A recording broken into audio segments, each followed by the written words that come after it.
Good morning po. Tayo po'y manalangin, tayo po'y lumapit sa Panginoon. At yung ating pong pag-uusapan ay very relevant sa nangyayari ngayon. At ano kaya ang gagawin nating mga Kristiyano? Yan po ang ating pag-uusapan ngayon. At alam naman natin na talagang ang sabi nga po nila ay napaka-sakit. Lalo na sa mga nagbabayad ng tax ang mga nangyayari ngayon. At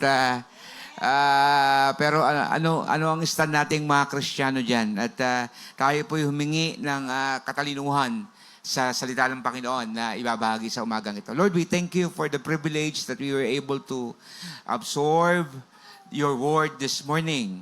And as we listen, Lord, let the Holy Spirit guide us.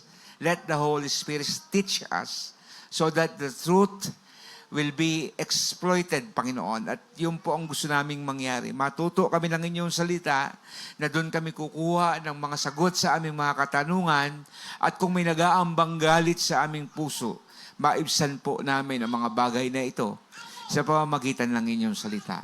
Lord, we can come to you sa mga bagay na ito. Yes, masakit po.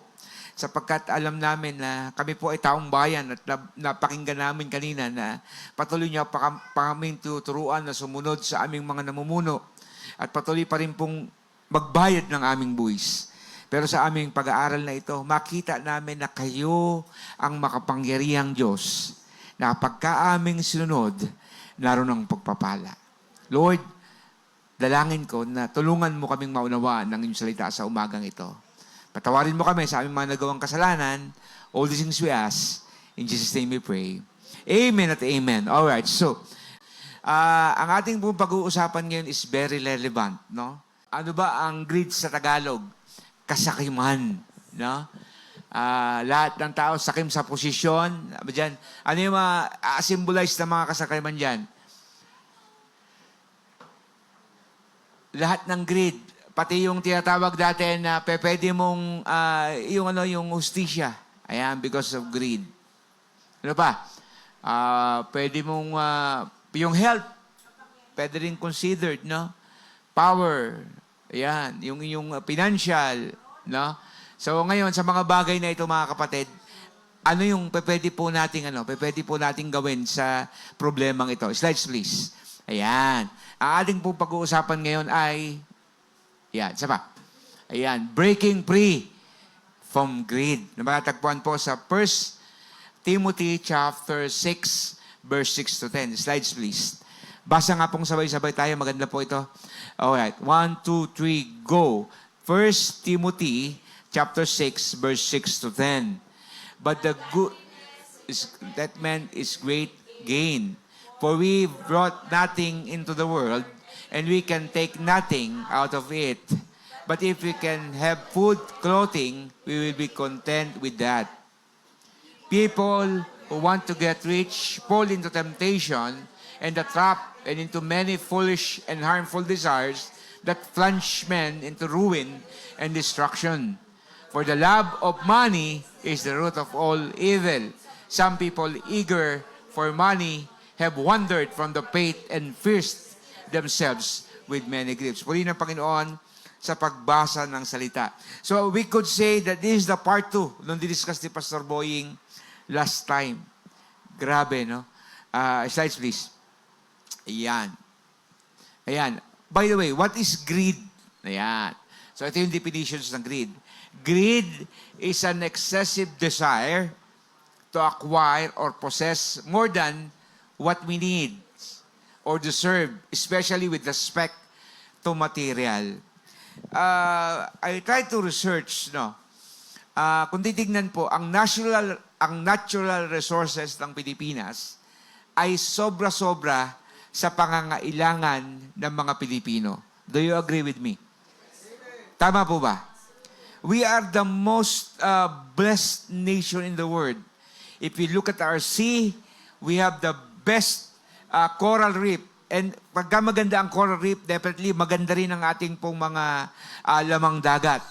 We have the nation of metals. Lahat po, umukay ka lang dyan, no? Even dun sa mga buhangin, no? Magkukay ka lang, magmagnet ka, nakita mo ang daming mga dumidikit na mga iron. Napaka-blessed po natin. And intellectual, tignan niyo yung mga sarili niyo. Matatalino ang Pilipino, amen? And we can say we are the most religious person in the whole Southeast Asia. In fact, we claim that we are the only Christian nation in Southeast Asia. But what happened to us? Tayo yung pinakamahirap, kapatid. Sa Asia, tayo yung kulelat. Tayo yung kumbaga, abang-aba sa harapan ng iba. Yung pauutangin na tayo dahil respetado tayo, biglang kakansilin yung utang ng South Korea dahil hindi nyo nga mga manage yung sarili nyo, yung pera ko pang papautang sa inyo. That's scary.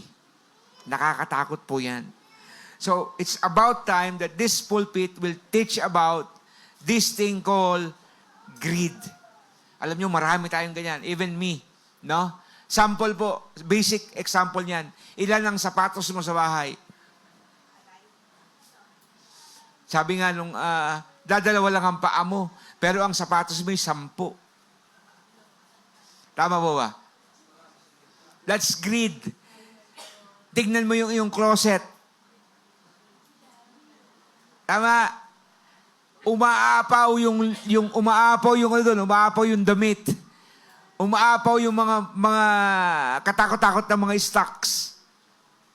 Pero pagka tinanong mo, Dad, kulang pa yan. Wala nga ako nung ganun eh. Wala nga ako nung ganyan. That's greed. Tama? Imagine nyo, 5 lang ang anak, 42 ang sasakyan. 4 ba? Grabe. And those mentioned na 28, kung sinasabi niyang 28 lang daw, o 38, luxury pa. Alam niyo po ba ang luxury car? Ang minimum po niyan ay, alam niyo, millions. Ang minimum po niyan ay 5 million para maging luxury ka. And more than 5 million yung mga sasakyan nila, 30 million. Rolls Royce. Grabe yung payong, pastor. 5 million lang yung kotse, 10 million yung payong. Grabe. Samantalang yung mga Pinoy naglalakad, at hindi lang sila basta naglalakad sila sa baha. Alam nyo, pinagtatawanan natin at tayo'y nababagabag sa mga narinig natin. Tayo rin eh, oo naman, tama? Look at your closet. Tignan yung maigi.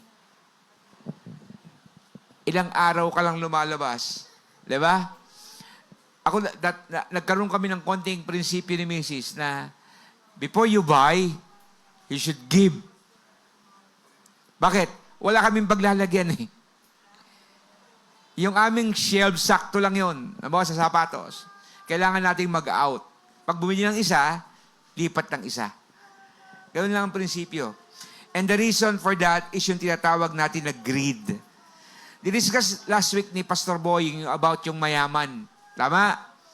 Nung minsan, naging masipag siya at nagkaroon siya ng pagkakataon na kumita ng hindi lang basta on now, nag-accumulate siya. So, ang solusyon niya, gumawa ng gumawa. Jesus told the parable about a rich man whose land produced abundantly. Matatagpuan po sa Luke chapter 12, verse 30 to 21. Discuss ni Pastor Boying. In summary, he thought na sakto na yung kanyang yaman, kaya nga, he will eat, as alone, drink, and be merry. Walang binanggit sa Diyos, walang pasalamat man lang sa Diyos. Puro I, me, and myself. Nakakatakot po yun. So, okay, tuloy natin. Slides, please. Alright. So, si Isaac Newton, sabi nila, kaya nilang kumpitin lahat. Si Isaac Newton, siya po yung nag-imbento ng Newton's Law of Motion. Grabe siyang inimbento. Thermodynamics sa kanya yan. Kasi yung apple, di ba, inabangan niya mahulog, tapos yung nahulog, inobserban niya, natuto siya. At sa sobrang genius niya, tinry niyang kumpitin yung tinatawag natin na stock market. After computing it, nakakuha siya ng solusyon, he invest 1,000, even not 1,000, but 100 of thousands of dollars. And after that, he invests millions. Sa madalit salita, natalo si Isaac Newton. Hindi mo pwedeng kumputin. Ito yung nasabi niya. Slides, please. I can calculate the movement of the stars, but not the madness of men. Alam niyo, tama yan. Kaya tayo nabubudol. Personally, ako na-scam. Tama? Kaya kayo nadadaya. Kaya katakot-takot ang utang natin sa credit card. Katakot-takot ang utang natin sa online. Tama? Katakot-takot ang, lahat na sinalihan natin. Bakit? Gusto po nating yumaman. Tama? Binobola kasi tayo eh. Pagod ka na bang maging mahirap? Doon tayo nadadala eh. And that's greed. Sabi mo nga sa tabi mo, that's greed. That's greed. Alam mo bakit kaya hindi pa ito tinuro ng Panginoon noon pa? Tinuro na ng Panginoon yan. Hindi lang tayo nakikinig. Amen? Kasi may iba kang gusto. Katulad namin, retirable na kami. No? Ang gusto namin, pag-retire namin, convenient kami. Pero mali pala yun. Pag-aaralan natin mamaya na dapat pala, hindi natin iniisip yung future. Hindi naman masama mag-isip ng future, pero yung ubusin natin yung ating buhay ngayon para sa future, mahirapan tayo nun. Tama? Tingnan nyo. Marami kayong maling desisyon sa buhay nyo, including myself. Nangyari nung time na magangad kayo ng more than what is usual. Tama? Nagtuto tayo ng prinsipyo, tama? Pagka more than 5% ang kita, too good to be true yan. Hindi yan totoo. Tama? At yung mga utang na sinasabi nila, grabe yan. Grabe ang tubo niyan. Based on my own experience and shortcomings, part pa din po ako ngayon yan. That's madness. Sabi mo nga sa katabi mo, madness. Alam mo, minsan, masina ikaw ay Kristiyano na, masina kami pastor na. Kapag ka po kami ay nahibang, lalo na sa kita, kapatid, pati misis isasanla ang ATM. Hindi pa naman ako tapos eh. Agree? So ngayon, bigyan natin ng solusyon. Bigyan natin ng emphasis. Slides, please. Greed has destructive nature. Ayan. Greed is not a financial issue. Hindi porke wala kang pera, wala ka ng greed. Tama? It's a heart issue. Ito ay issue ng kaisipan. Issue ay issue ng puso. Sabi ni Andy Stanley, anak siya ni Charles Stanley, pastor din po siya. Ang greed daw, masinawala ka, ay nandoon pa rin sa puso mo. Kayo, mga kapatid, okay, magagal sa akin, ilang toys meron ka? Tama? Kung kabataan ka. Ilang books meron ka? Minsan tinatago natin, ito kay Aya to. Ito kay Astral to. Pero sino naglalaro? Yung daddy at mommy. Tama? Ako yung games, di ba? Tinitignan yung mga pangalan ng games. Bili ng bili. Hindi naman nalalaro. Tama?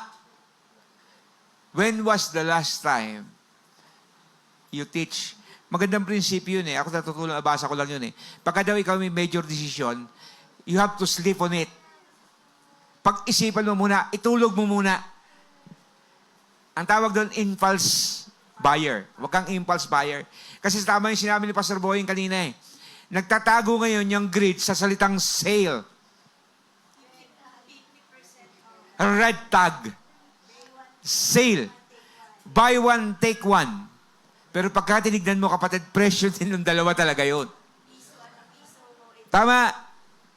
Greed has destructive nature. Kaya nga, abot-abot ang paalala ng Panginoon sa Bible patungkol po sa greed. Slides, please. Because greed has a harmful nature. pwede po siyang makasakit. Alam nyo ba ang greed ay sinama sa 10 Commandments ng Panginoon? Alam nyo yan? Hindi nyo alam yan? Pangilang utos yan? Pangilang utos po?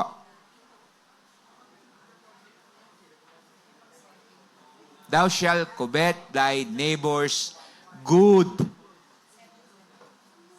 Tama? Wag mo daw pagnasaan yung hindi sa'yo. Anong kinalaman ito? Meron ka na Lalo na ngayon, kapatid, ang problema natin yung social media. Lalo na pag kami nag-post about meron siyang bagong sapatos, ano nararamdaman mo? Inggit. Bakit ka naman kasi post ng post eh? Nangiinggit talaga. Greed has a harmful nature. Tama? Alright, slides please. The Apostle Paul warns in 1 Timothy chapter 6, verse 9 to 10, those who want to get rich fall into the temptation and snare. Alright, yun ang sabi niyan. And into many foolish and harmful desires. Alam mo yung, I believe itong mga engineers na ito ng DPWH, okay lang sila eh. Kasi basically, ang lalaki ng sahod nila. 60,000. Yes, pero may tinatawag silang allowance. Kung tutuusin ka, comfortable na yan eh. Kaya lang, bakit? Kasi nga po, ang laki. When money talks, nobody walks. Pagka ikaw inoperan, kaya nga mga kapatid, nagugulat din ako minsan, lahat po ng senador ngayon, kapag lagi speech, anong binabanggit una? Word of God. Kinakasangkapan pa yung Word of God. Just to impress people na sila ay maka-Diyos. That's the problem, no? Greed has destructive nature. Destructive nature. Greed doesn't just affect our finances, it can corrupt our relationship. Totoo naman. Kaya ngayon, magkakaaway sila ngayon. Kasi sila si mismo nag-aaway-aaway eh. Distort priorities and harden hearts towards God. Wow. Nung pinag-aaralan ko ito, ako mismo ang nadali nito. Talagang ibinatok sa akin ng Panginoon to. Ano pa bang kailangan mo? Dadalawa na lang kayo ng misis mo. Tama? Natakot kasi ako, ang gaganda ng apo ko. Di ba? Grabe. Talagang ako po ay talagang, siguro, nung pinag-aaralan ko to, pinupukpuk ako ng tabo ng Panginoon. Preach mo yan. Preach mo yan. Kasi para sa iyo yan. Okay, look at Proverbs 15 verse 27. Dilagay ko lang yan dyan para gusto kong basahin nyo mismo. Proverbs 15 verse 27. Tignan po nito. Napakaganda po nitong verse na ito. Ito ang dahilan. Bakit nag-aaway-away ang lahat? Nag-aaway-away ang magkakapatid. It's greed. Kasakiman. Proverbs 16:27 says, a greedy person stirs up conflict, but the one who trusts in the Lord will prosper. Huwag ka lang mangagad ng hindi iyo, kapatid. Matuto kang magparaya. Meron daw isang fisherman na nanalangin sa Panginoon, Lord, bigyan niyo naman po ako ng, kasi ako po'y pagod na magkawil. At yung aking pagkakawil ay talagang kulang sa pangangailangan ng aking pamilya. Dinidig ng Panginoon yung kanyang panalangin at pinagkalooban siya ng isang maliit na bangka. At dahil sa bangkang ito, nakakalayo siya doon sa pangpang at nakakahuli siya ng maraming isda. Several days, several months, several years. Nakontento yung kanyang pamilya sa mga huli niya at minsan sobra pa, ibinibigay niya doon sa kanyang mga kapwa mangingisda. It so happened that one day, he tempted to expand his nets, seeking bigger catches to sell more money. He starts working longer hours in that area. Nag-spend siya. Nangisda siya doon. Hindi na siya pumuwi sa pamilya. Every other day na. Dahil gusto niyang kumita ng malaki. Alam niyo ang nangyari? Itong fisherman na ito ay nagkasakit. At sa kanyang pagkakasakit, Hindi rin siya nakapagtrabaho at lahat ng kanyang pinaghirapan ay nawala. Ganon din tayo, kapatid. Sobra kang hataw magtrabaho ngayon, yung iyong bahay na tinitirahan after 50 years, hindi na ikaw nakatira dyan. Yung perang nasa bangko, after ikaw ay mamatay after 10 years, hindi na mo mapapakinabangan yan. Tama? At yung trabahong masyado mong sinasamba, 2 linggo lang, 3 linggo, kapag ka ikaw ay umalis dyan, hindi ka na naalala dyan. Kasi they can always provide a replacement for you. Amen po ba? At yung katawang mong masyado mong inaalagaan, kakainin din ang uod yan. Ano pa? Natauhan po ako dito. Natauhan po ako dito. Kaya nga, tama yung sabi ni Singson eh. Hindi si Singson. Sino ba to? Yung matanda sa Norte, may-ari ng Baluarte. Si Chabit na? Si Chabit Singson. Ang pera lang daw ay pera mo yan hanggat iyong hindi ginagasta. Hanggat yan ay nasa bangko, hindi mo pa rin pera yan. Tama? Hindi ko naman sinabing ubusin mo lahat. Ang point yan, wag naman maubos ang lakas mo, ubos ang iyong buhay sa pag-iimpok para sa future na hindi mo naman tiyak kung anong mangyayari. Wow. Okay, let's discuss about money. Slides, please. Yan. Alright. Tingnan natin na root of greed. Maganda ang Bible eh. Talagang dinidipay niya dahan-dahan. Kung natutunan lang ito ng mga senador, talaga naman. Kasi nga, when money talks, nobody walks. Kasi marami pong slides, please. Ayan. Ang sabi ng Bible, for the love, ulitin ko ha, for the love of money. So walang kasalanan yung pera, tama? Ang kasalanan ay yung masyado mong iniibig ang pera. It is a root of all kinds of evil. Same people, eager for money, have wandered from the faith and pierced themselves with many griefs. Marami na tayong mga dating Kristiyano na nawala na sa ating radar. Bakit? Kinain na ng pera. Kinain na ng trabaho.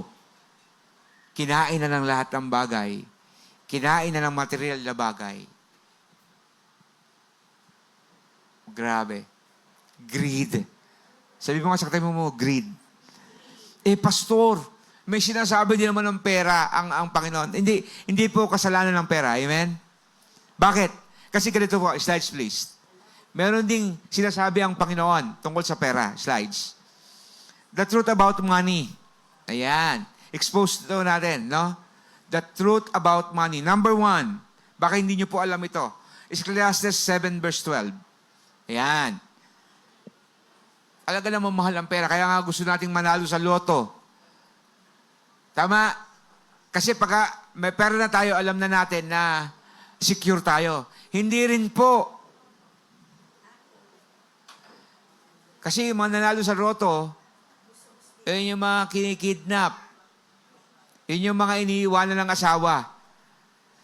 And if you know the story, di ba? 2 beses siyang nanalo sa loto, pinagtangkaan pa siya ng kanyang asawa. Because of that. Ang sabi ng Ecclesiastes 7 verse 12, wisdom is a shelter, as money is a shelter. But the advantage of this, so ang ibig sabihin mga kapatid, pwede talagang pagtanggulan ng pera. Ang future, pwede mong itago. Alam nyo, kung okay lang sana ang gobyerno eh. Sa ibang bansa, meron tinatawag na, lalo sa Singapore.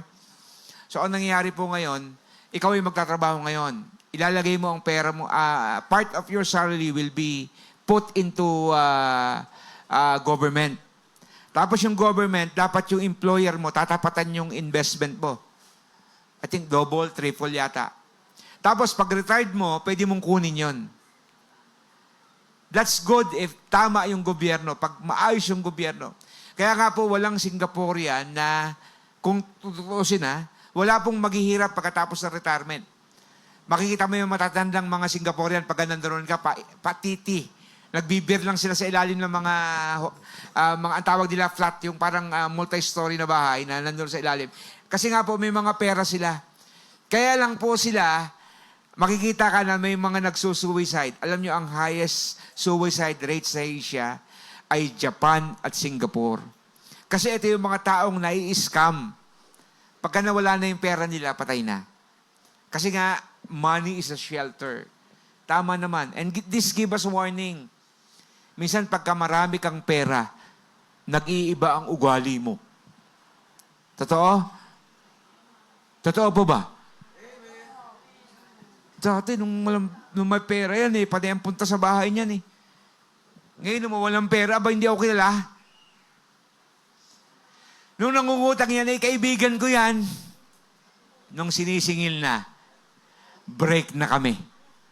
Sabi ka daw nila, kung gusto mong dumami ang kaaway mo, kapatid, mangutang ka at huwag mong bayaran. Magkaaway na kayo kaagad. It's a shelter. Pero dapat, tignan mo yon, pwede mo pala yung pagtanggulan. Kaya tama lang na meron kang savings. Dapat lang na meron kang investment. But right investment. Hindi dapat investment mo more than 5%. Kapatid, that's the truth about money. Number 2, money can make you happy. Tama? Nakakapagpasaya ang pera, ba? Dalhin mo lang sila doon sa Happy Meal, happy na.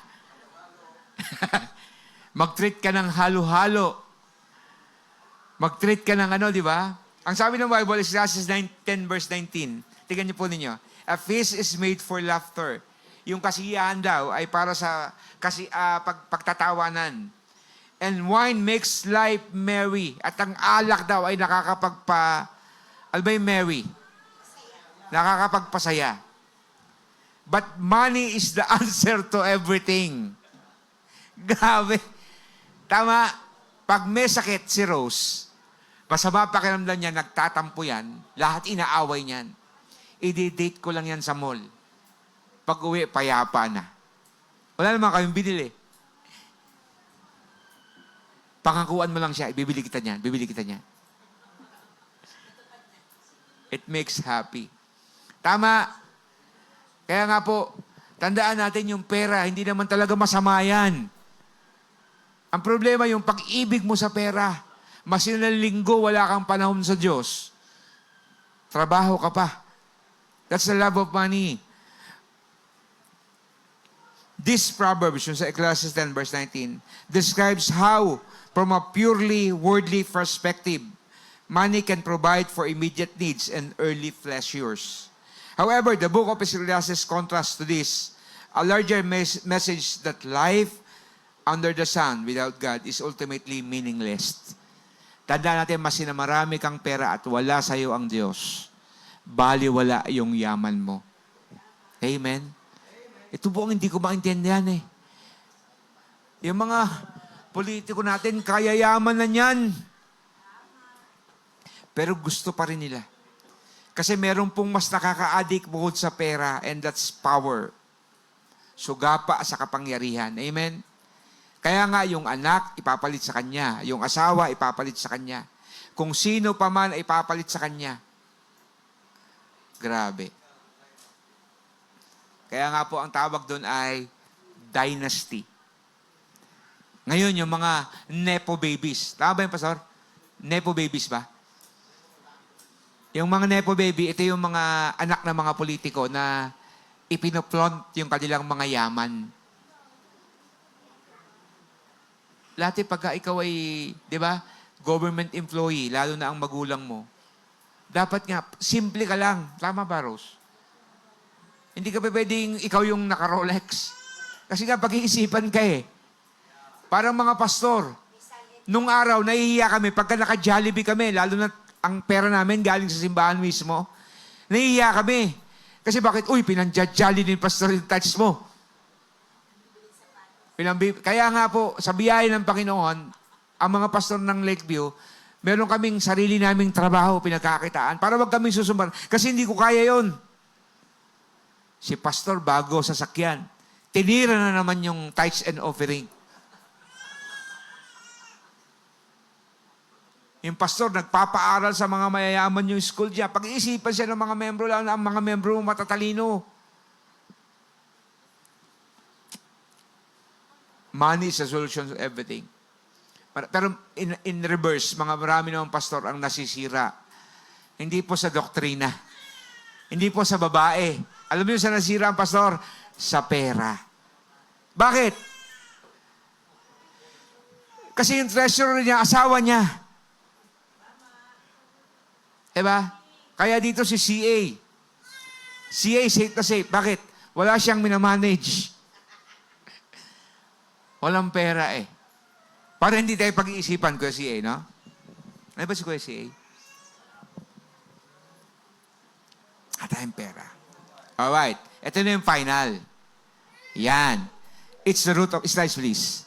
It's not root of all evil. Pero yung the love of money, umiibig ka sa pera, wala ka nang ginawa. Pagka sinabi, ano pipiliin mo? Panginoon o pera? Parehas yung Panginoon yan. Kaya lang Panginoon ko pera. Dapat ang Kristiyano, kaya gustong kumita ng extra para may maibigay sa ministry. Huwag mo naman dahilan yun. Kasi mas na may extra ka, hindi ka naman nagbibigay sa ministry, problema yan. Slides please, ito maganda. Ito, nagugulat ako dito. Sabi po ni Mark Twain. Ito, maganda to. Pagka mag-asawa ka, importante ang pera. Tama? Which is important? Money or love? Ang sabi diyan, he who marries for love without money has good nights and sorry nights. Tama?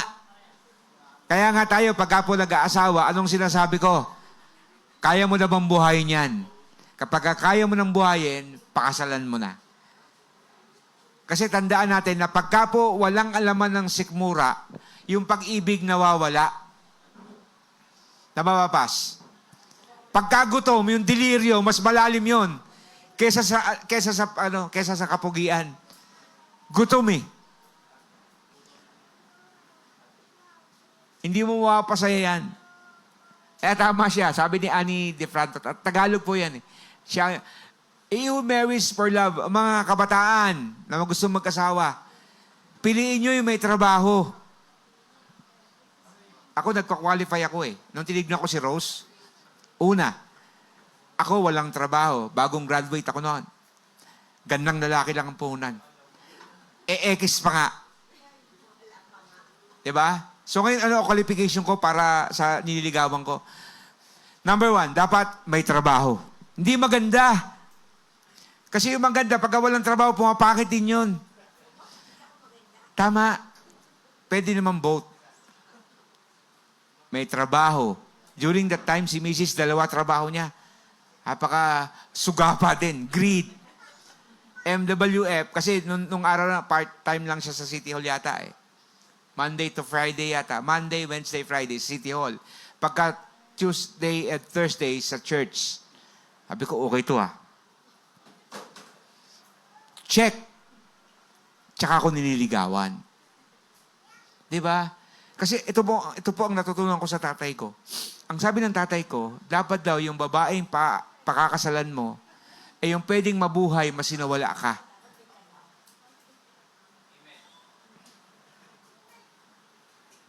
Tanungin mo si Ross, Ross, mabubuhay ka nang wala ako? Hindi.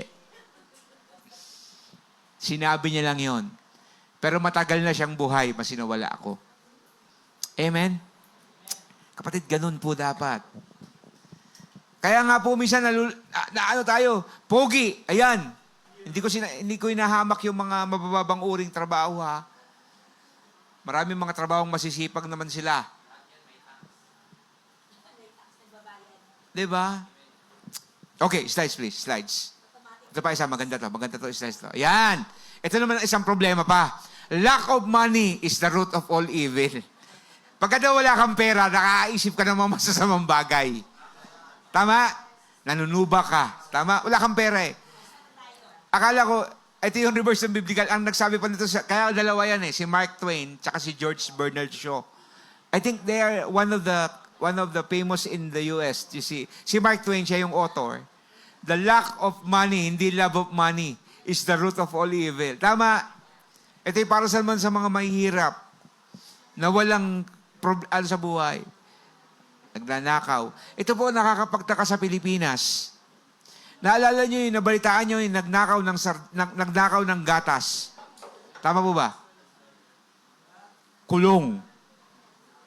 Somewhere in Bicol, meron pong isang teacher doon, principal, convicted. No? Korupsyon. Nagpatayo po siya ng building.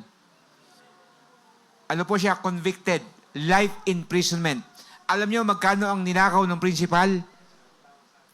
5,000. Eh grabe yung binabalita sa atin sa Congress. Tsaka sa Senado, bilyon.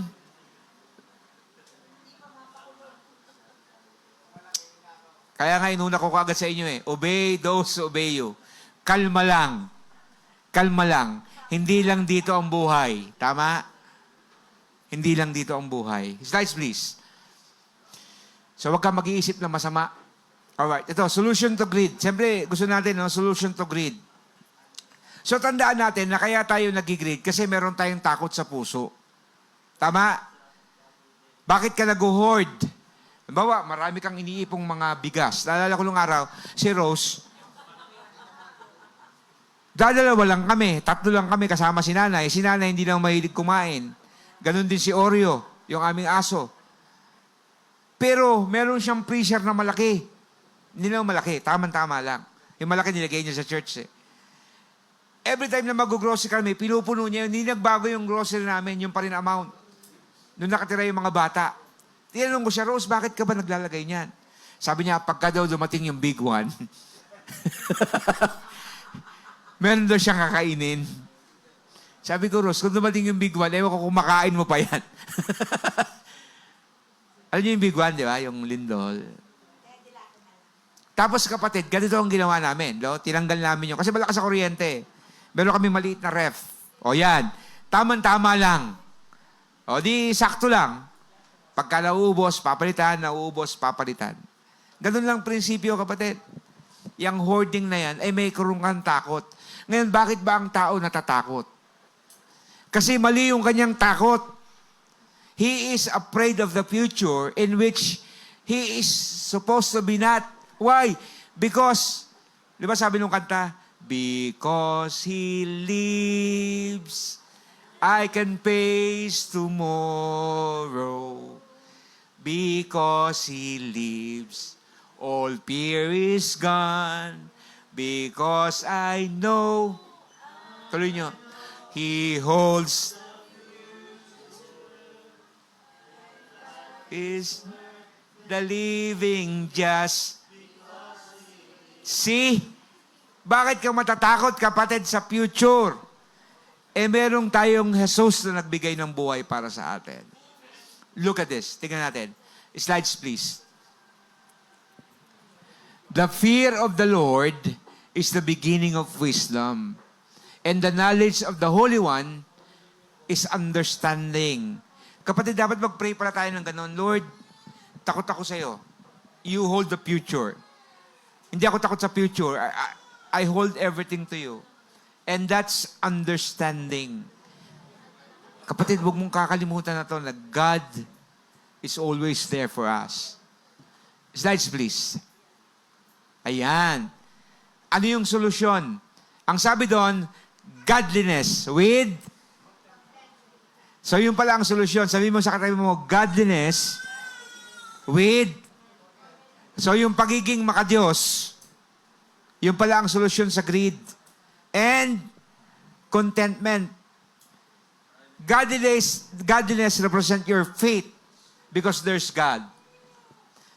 And contentment is your personal decision to be contented. Tama na yan. Ako minsan, 3 na yung nakasabit kong bike doon, kinuha na nga ni Timo yung isa.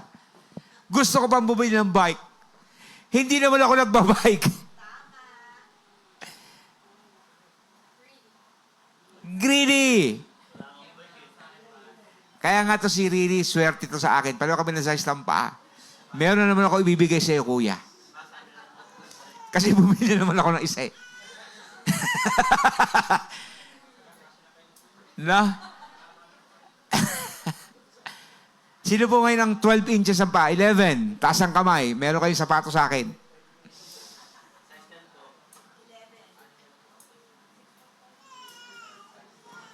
Di ba?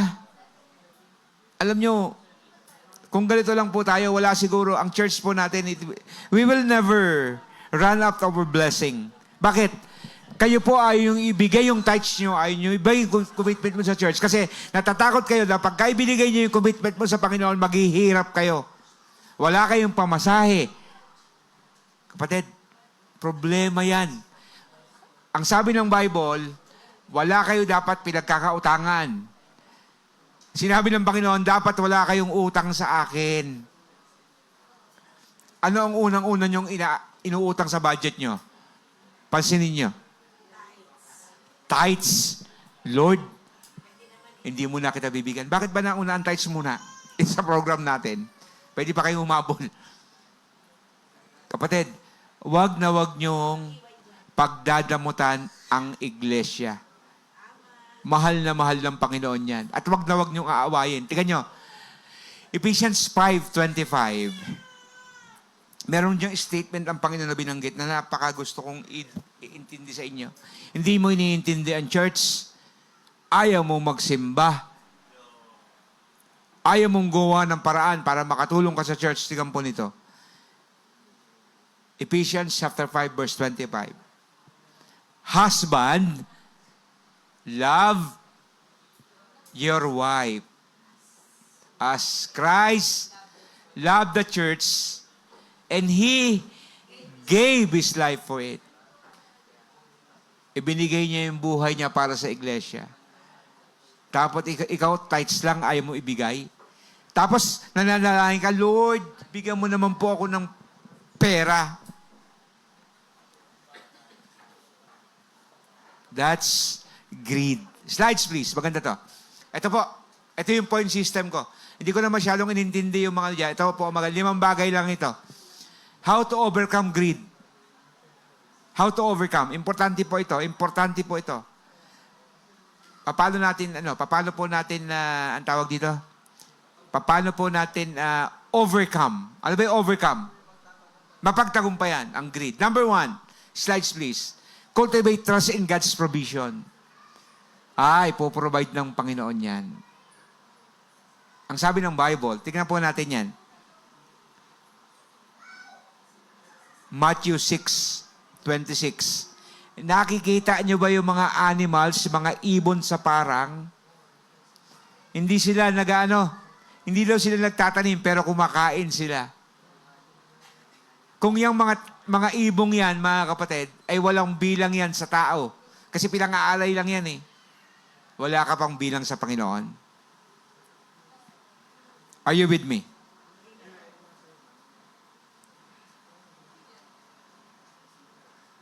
Basahin ko na nga. Hindi ko na, sa slides ko eh. Matthew 6 verse 26. The Bible says, look at the birds of the air. They do not sow or reap or store away in barns, and yet your heavenly Father feeds them. Are you not much more valuable than they?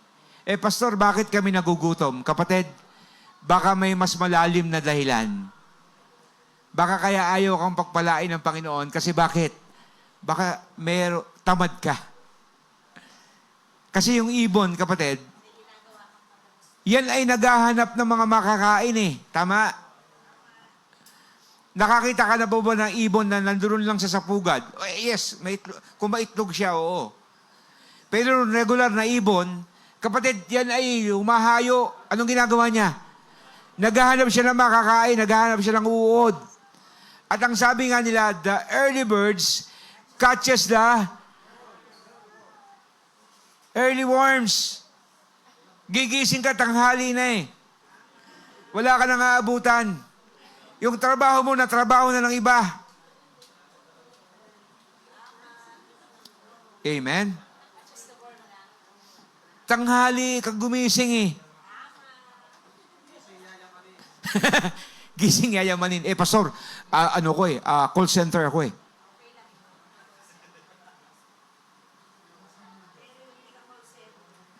Di ba?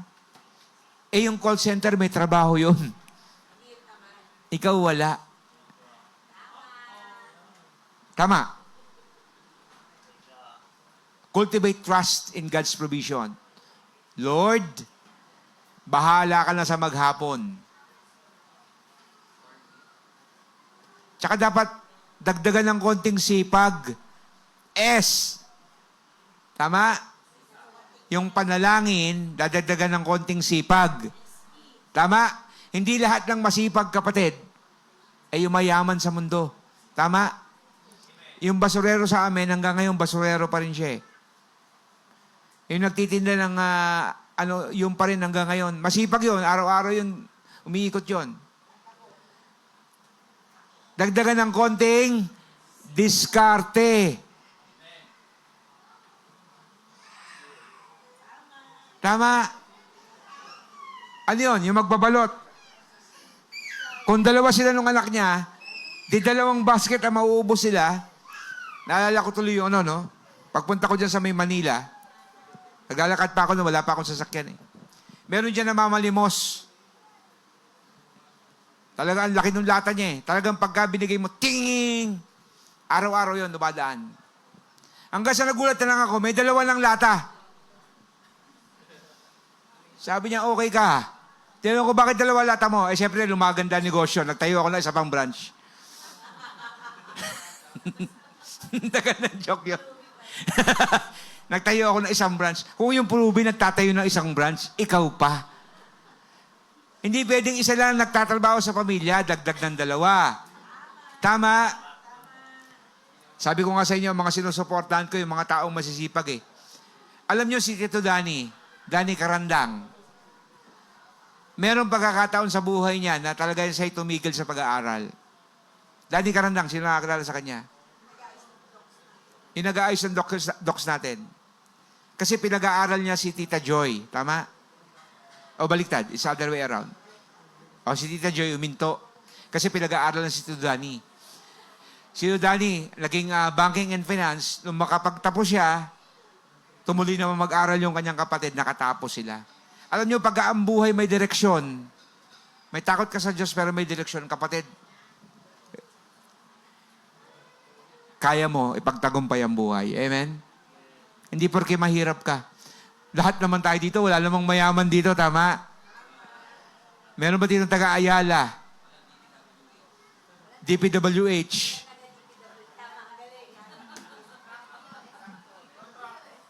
Meron bang Alcantara dito? Ano isa? Si Hernandez. Diba? Diskaya. Wala. Yung mga pangalan natin, baliwala yan sa mundong ito. Pero ang pangalan natin may bilang sa harapan ng Panginoon. Ang sabi ng Panginoon, kilala niya tayo. Kaya kung merong dapat magtagumpay sa mundo, tayo yung mga Kristiyano. Kasi bakit? Anak tayo ng Diyos eh. May relationship tayo sa Panginoon. Kaya cultivate trust in God's provision. Ito yung naging cause ko, bakit ako ay na-scam, bakit ako nagkaroon ng mga problema. Why? Nakakalimutan ko to. Na masyado ako nagtitiwala sa aking kakayahan, nakalimutan ko meron naman palang Diyos. Alright, ito pa maganda. Para daw maiwasan natin itong greed. Alam nyo? Ito. Number 2. Ang sabi doon, practice generosity. Matuto kang magbigay. 10 na yung sapatos mo, pamigay mo sa iba. Meron dyan iisa lang sapatos tama? Yung mga kaserola mo, si Rose, ang dami niyang kaserolang malalaki. Ayun, kung hindi pa na konsensya pinamigay. Talagang sobrang lalaki, kapatid. Wala kami mapaglagyan. Hindi naman ginagamit. At tapos yung mga abubot na pagkadami-dami, iniipon. Kasi ang katwiran nila, hindi kami nagkaroon yan nung maliit kami.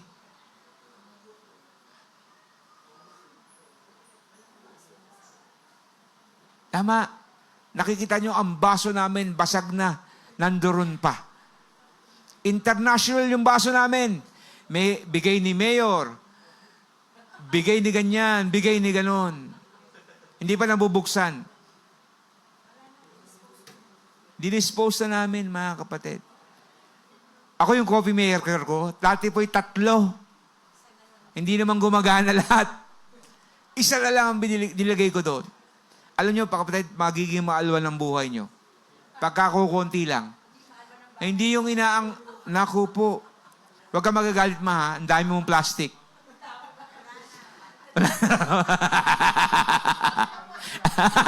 Wala nang paglagyan. Meron pa silang senaryo. Sabi niya ganyan, Sir, samahan mo ko. Doon tayo sa mga plastikan.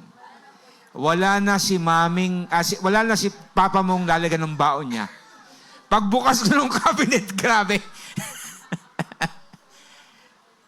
Hindi na siya nagpa-plastic.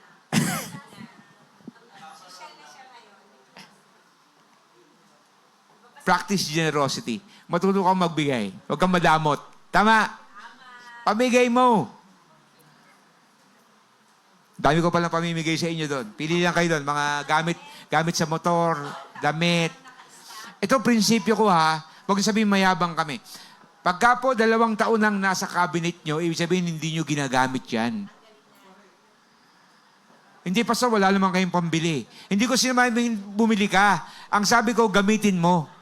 Kaya nga, pag binigay mo, kapatid, yung mga iba na uso. Alala ko tuloy, di ba? Tumulong kami dyan sa mga ita. Grabe. Binigyan namin ng mga gamit. Sinuot ka agad. Gulat ako, gabi. Yung isang ita nakabarong Tagalog. Talaga namang grabe yung ita. Tuwan-tuwa siya sa binigay namin Kakaiba daw yung damit niya Paano? Nakabarong Tagalog. At nagot ako nung sinuot yung misis niya.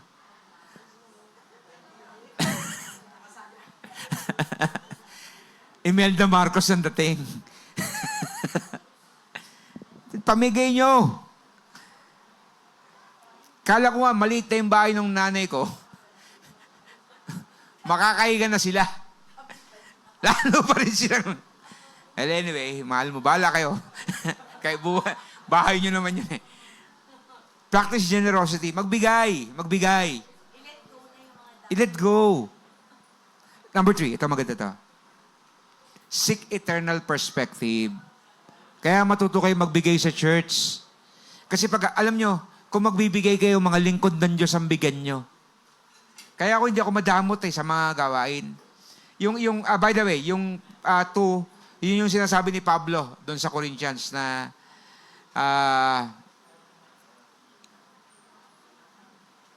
lagi kang tumutulong. Ito naman yung Matthew 16:26. Matthew 16:26. Ano sabi ng Bible? Sabi doon ay, what good will be it for someone to gain the whole world yet forfeit their soul? Or what can anyone give exchange for their soul? Kaya kapatid, pag kami gawain, umatin tayo. Amen? Magbigay tayo sa misyon. Isipin natin, narinig ko sa preaching to ni Pastor Boying magpadala tayo ng gamit sa langit.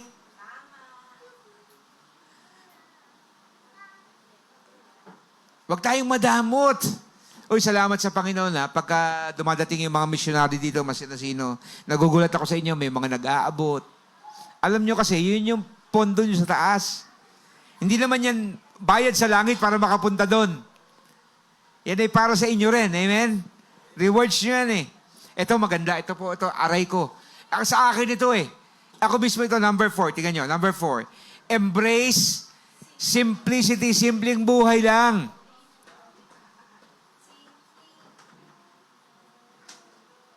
Hindi naman kailangan na 48 ang sasakyan mo, Pastor Boy.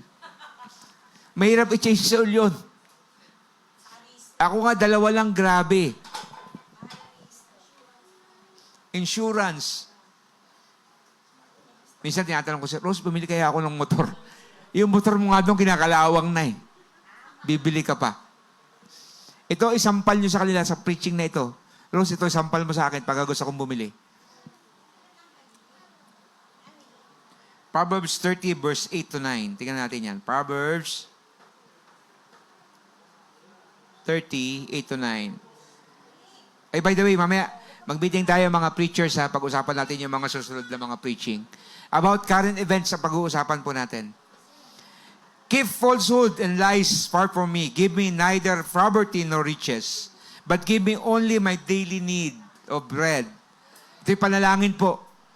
Na sana, Panginoon, bigyan mo na ako ng pang-araw-araw ko. Kasi pagka sumobra dito, baka, ito na. Otherwise, I may have too much and disown you and say, who is the Lord? Or may I become poor and steal and do dishonor the name of the Lord. Panginoon, bigyan mo lang ako ng sakto. Ano bang ibig sabihin niyan, Pastor? Walang karapatang yumaman ng mga Kristiyano? Hindi.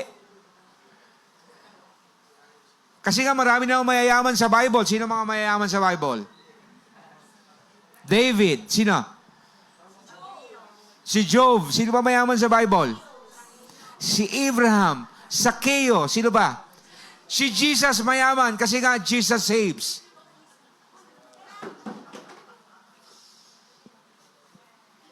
Hindi kasalanang maging mayaman. Ang kasalanan, yung mayaman ka, madamot ka. Tama? Alam nyo, si Alcantara, kung napabalita yan na si Alcantara nagbigay ng mga pera sa mga mahihirap, nagbigay ng mga bangga doon sa mga na flood. Hindi siya natira, pinagtanggol siya ng mga ano.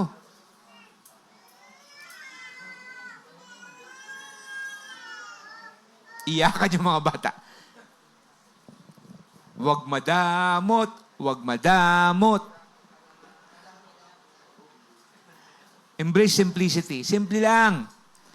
Ito natutunan ko, kapatid yung palang pil ng mamahaling damit na branded, tsaka hindi branded, parehas lang.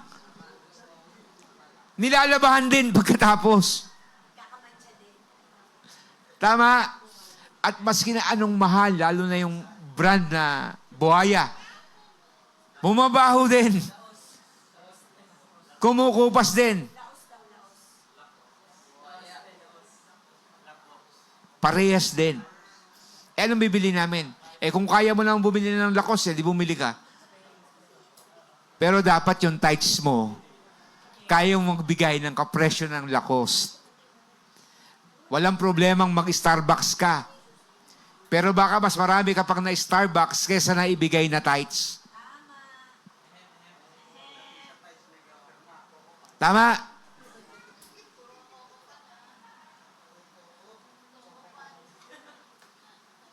Embrace simplicity. Simpleng buhay. Tama yung kanta ni Ariel Rivera. Simpleng buhay ay kay ganda. Diba? Kahit maging sino ka pa. Simpleng buhay. Yan po ang hindi ko natutunan sa buhay ko. Kasi regular mag-greed po ako, madamot po ako. Kaya nga ako nagka-diabetes May mga pagkakataon na tinitira ko yung ulam kasi ayaw ko ipamigay kinabukasan. Yan, diabetes. Alright, 5. Finally, 5. Ayan, 5. Focus on relationship. Gamitin mo yung pera mo para dumami yung nagmamahal sa'yo. Pagka may pera ka, magpakain ka. Tapos habang nagpapakain ka, share mo si Jesus. Nakita mo may fellowship ang mga kabataan, magbigay ka. Simplihan mo yung mga nagluluto, simplihan mo yung mga pastor, simplihan mo yung mga leader. Sponsor mo yung mga bata. Kasi bakit? Gusto mo magkaroon sila ng relationship. Una, relationship towards God. Ang pagiging Kristiyano ay hindi kahirapan. Tama? Madali kasi bakit? Alam niyo, sa daong maluwag, maluwag din ang kamay ng Diyos yan. Subukan mo maging madamot. Hindi na nga ako magsisimba ngayon, ayoko mag-tithes. Kapatid, na-experience namin ni Rose yan. Nauubos yung pera namin sa ospital. Naalala ko nung araw, nagrereklamo nga ako dun sa Alabang Medical eh. Ang laki ng investment ko dyan. Si Sarina. Si Timo hindi masyado, no? Si Sarina. Diyan kami nag-New Year, diyan kami nagpapasko. May mga birthday pa diyan namin sinelebrate. Ingat po tayo. Alright, tuloy natin. Matatapos na tayo. Ano yun? Cultivate trust in God's provisions. Ano yan? Practice generosity. Huwag maging madamot. Ano yun? Pangalawa. Okay. Number 4. Ayan. Embrace civility and focus on relationship. Slides, please. Yan, slides. Yan. Antidote. Ito pa yung mga verses. Ayan. Alam niyo yung verse na, I can do all things through Christ who gives me strength? Kapatid, kung bibigyan mo yung context yan, hindi yan yung tipong para gumaling ka mag-basketball. Pag kami ginagawa ka, I can do all things. Jesus, para sa ito. I can do all things. Hindi po. Kasi kung titignan mo yung verses yan prior, ang sabi doon, whether ako ay naranasan kong maging salat, naranasan kong maging plenty, naranasan ko ng kawalan, lahat ay sakto sa akin.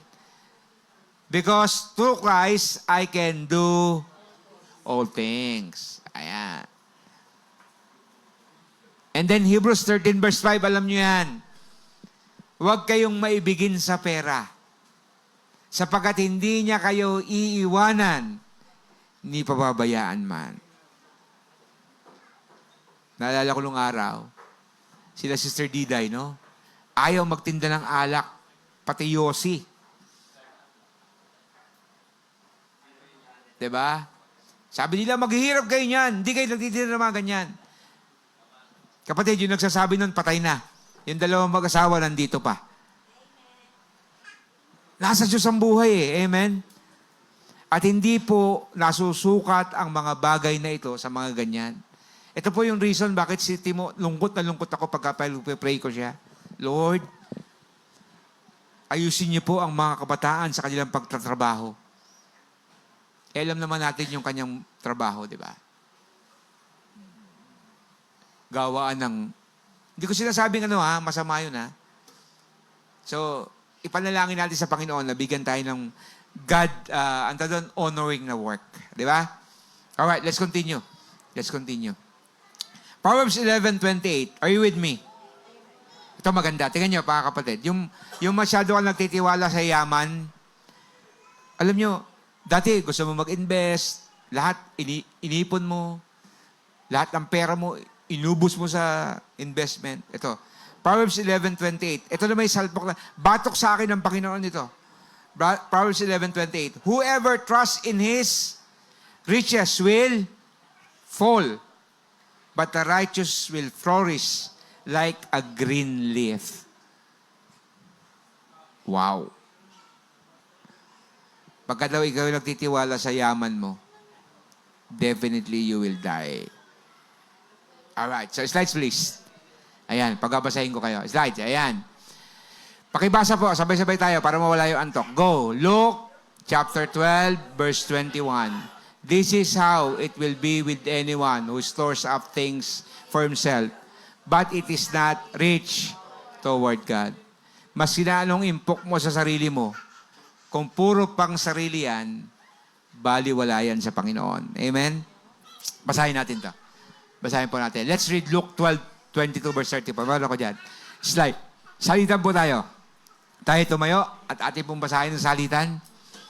Alright, basahin ko yung 22 and then basahin niyo po yung susunod and salitan tayo. At sinabi ni Jesus sa kanyang mga alagad, kaya't sinasabi ko sa inyo, huwag kayong mabagabag tungkol sa pagkain na kailangan upang mabuhay o tungkol sa damit na itatakip sa katawan.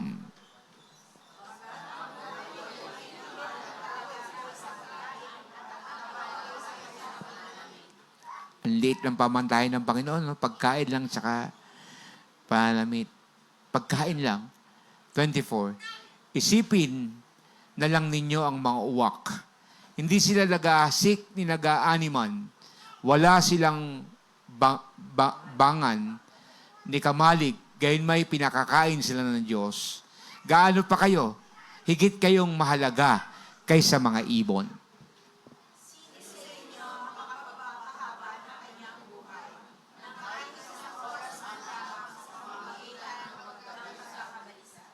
Kung hindi nga ninyo nagawa ang gayon, kaliit na bagay, bakit kayo nababalisa tungkol sa ibang mga bagay?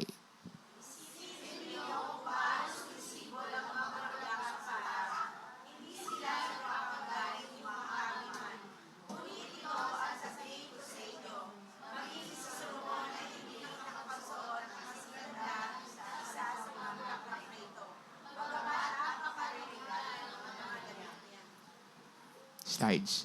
Kung ang mga damo sa kabukiran na buhay ngayon ay kinabukasan iginagatong sa kalan, ay dinaramtan ng Diyos. Kayo pa kaya? Kay liit ng pananalig ninyo sa Kanya.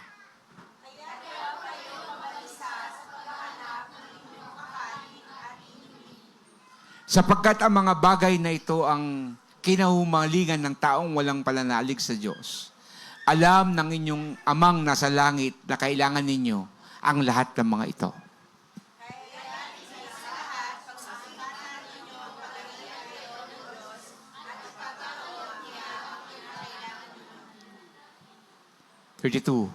At huwag kayong matakot, munting kawan, sapagkat ikinalulugod ng inyong ama na ibigay sa inyo ang kaharian.